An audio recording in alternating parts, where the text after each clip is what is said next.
সম্প্রতি স্বরাষ্ট্র মন্ত্রক রাজ্যের জন্য নতুন লোগোর অনুমোদন দিয়েছে। রাজ্য সরকার 2024 সালের 28 অক্টোবর রাজ্যের নয়া লোগো তৈরি করে কেন্দ্রীয় সরকারের নিকট প্রেরণ করেছিল অনুমোদনের জন্য। সম্প্রতি এই নয়া লোগোর অনুমোদন দিয়েছে কেন্দ্রীয় সরকার। নয়া এই লোগো নিয়ে দেখা দিয়েছে বিতর্ক। এ নিয়ে প্রতিক্রিয়া ব্যক্ত করতে গিয়ে প্রদেশ কংগ্রেস সভাপতি আশিস কুমার সাহা বলেন, রাজ্যের নয়া লোগোতে রাজ্যের ঐতিহাসিক নিদর্শন সহ যেগুলি থাকা উচিত ছিল সেগুলিকে রাখা হয়নি। শুধুমাত্র গেরুয়া রং দিয়ে প্রতীক তৈরি করা হয়েছে। এই প্রতীকের মাধ্যমে রাজ্য সরকারের রুচিহীন মানসিকতার প্রকাশ পেয়েছে। এই প্রতীকের মধ্যে রাজনৈতিক মানসিকতার পরিচয় প্রকাশ পেয়েছে। অবিলম্বে এই নয়া লোগো পরিবর্তনের দাবি জানান তিনি।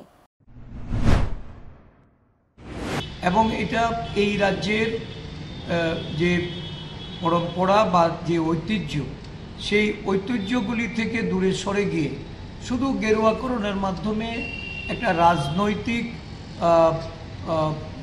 মানসিকতার পরিচয় এর মধ্যে উঠে এসেছে। তো আমরা পরিবর্তনের কথা বলছি, অবিলম্বে এটাকে পরিবর্তন